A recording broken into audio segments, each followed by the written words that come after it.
এগুলো দেখে অবশ্যই বুঝতে পেরেছেন এগুলো কি। এগুলো হচ্ছে মাছের ফ্রেশ তেল আর হচ্ছে ফুলকো।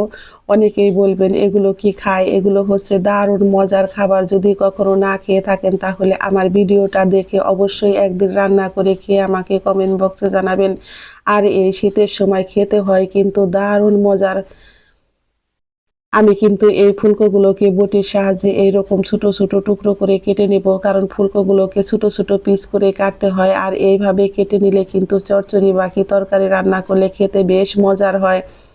আমি এইভাবে ছোট ছোট টুকরো করে ফুলকো তেলগুলোকে সুন্দর করে কেটে নেব। আর এইভাবে কেটে ধুয়ে আমি কিন্তু আজকে রান্না করব। আর তরকারিটা খেতে এতটাই পরিমাণে মজার হয়েছে বন্ধুরা, এর স্বাদ মুখে লেগে থাকে। আমি এগুলোকে খুব ভালো করে কেটে ধুয়ে জল ঝরিয়ে নিয়েছি। দেখতেই পারছেন কতটা সুন্দর হয়েছে, কাটার পরে একদম ফ্রেশ তেল আর ফুলকো।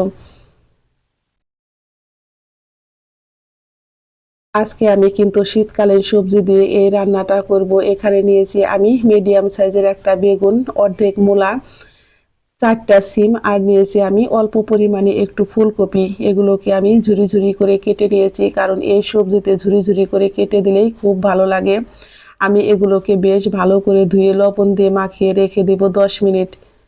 চলে যাব প্রস্তুত প্রণালীতে। কড়াইতে দিয়েছি অল্প পরিমাণে একটু তেল, তেলটা অল্প পরিমাণে দিবেন। এখানে দিয়েছি আমি গোটা জিরে, জিরেটা আমার ফোড়ন রেডি হয়ে গেছে। 1 মুঠো পরিমাণে পেঁয়াজ দিয়ে আমি কিন্তু পেঁয়াজটাকে একটু ভালো করে ভেজে নিয়েছি। এখন আমি এর মধ্যে দিয়ে দিব লবণ দিয়ে মেখে রাখা সবজিগুলো। আর সবজিগুলো দিয়ে কিন্তু আমি চুলার আঁচটাকে একটু লো করে দিয়েছি, কারণ হাই হিটে সবজিটা ভাজতে যাবেন না, তাহলে সবজিগুলো কিন্তু পুড়ে যেতে পারে।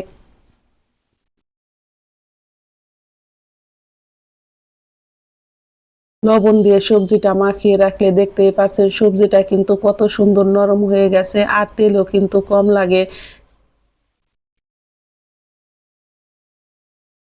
যেহেতু আমার মাছের তেলের রেসিপি, সেই জন্য আমি কিন্তু সবজিতে তেলের পরিমাণটা একটু কমই দিয়েছি। এখন আমি এর মধ্যে দিয়ে দিব 8 থেকে 10টা কাঁচা লঙ্কা বাটা।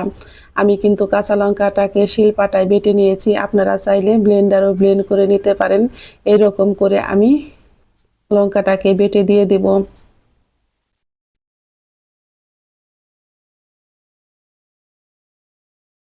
এখন আমি লঙ্কাটা দিয়েও কিন্তু সবজিগুলোকে বেশ ভালো করে একটু নেড়ে নেব। এখন আমি এর মধ্যে দিয়ে দিব এক এক করে সমস্ত মশলা। খুবই অল্প পরিমাণে দিয়েছি আমি হলুদের গুঁড়া, হাফ চামচ পরিমাণে লাল লঙ্কার গুঁড়া, আর দিয়েছি আমি 1 চামচ পরিমাণে ধনিয়ার গুঁড়া। সমস্ত উপকরণ দিয়ে আমি কিন্তু চুলার আঁচটাকে আরো লো করে দিয়েছি। এখন আমি এইভাবে 2 থেকে 3 মিনিট একটু ভেজে নিব।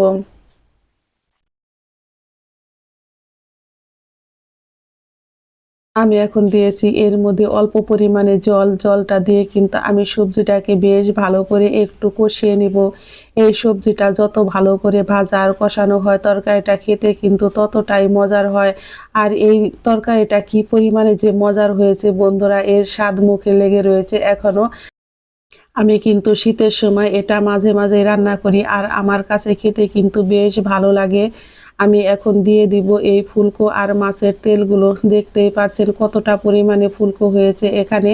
আর এইভাবে কিন্তু আমি বেশ ভালো করে কষিয়ে নিব। আপনারা কিন্তু বাজারে গেলেই এই টাটকা ফুলকো মাছের তেল পাবেন।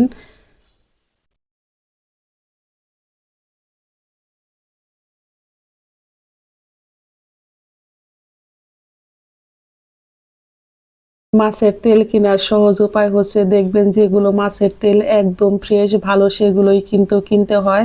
তাহলে দেখবেন তরকারিটা তিতা হবে না, আর খেতেও হবে কিন্তু বেশ মজার। আমি কিন্তু ফুলকোটা দিয়ে কিন্তু এইভাবে বেশ ভালো করে ভেজে নিব, কারণ ফুলকাটা একটু বেশ ভালো করে ভেজে নিলে এর তরকারিটা খেতে কিন্তু দারুণ মজার হয়। আর এই তরকারিটা হবে কিন্তু মাখা মাখা।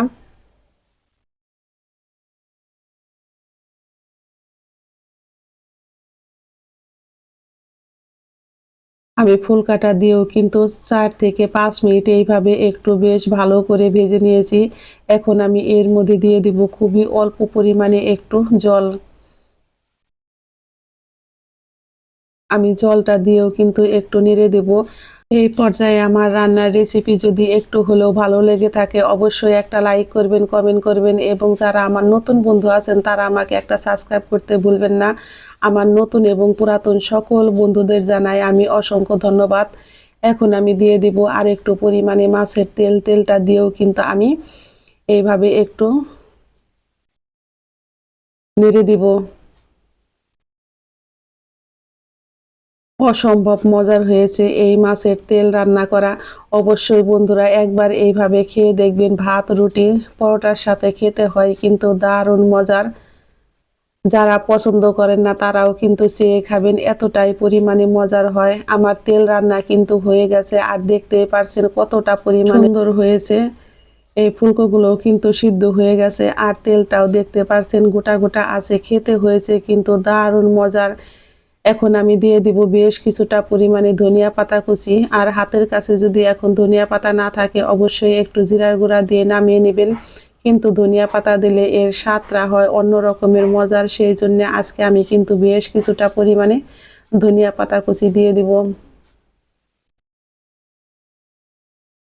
ধনিয়া পাতা কুচি দিয়ে এইভাবে আমি কিন্তু 2 থেকে 3 মিনিট আবারও একটু রান্না করে নিব। আর এর মধ্যে দিয়েছি আমি হাফ চামচ পরিমাণে লবণ।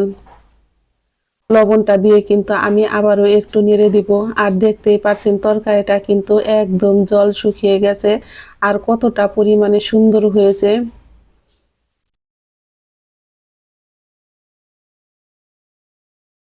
আমার পরিবারের সকলের কিন্তু পছন্দ এই তরকারিটা, সেই জন্য আপনাদের সাথে একটু শেয়ার করলাম। আমার ঝটপট তৈরি হয়ে গেছে শীতকালীন সবজি দিয়ে মাছের তেল।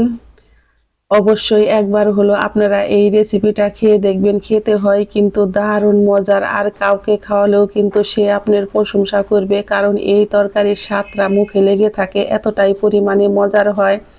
আমার কিন্তু তরকারিটা সম্পূর্ণ রেডি হয়ে গেছে, আমি এখন চুলায় থেকে নামিয়ে নেব।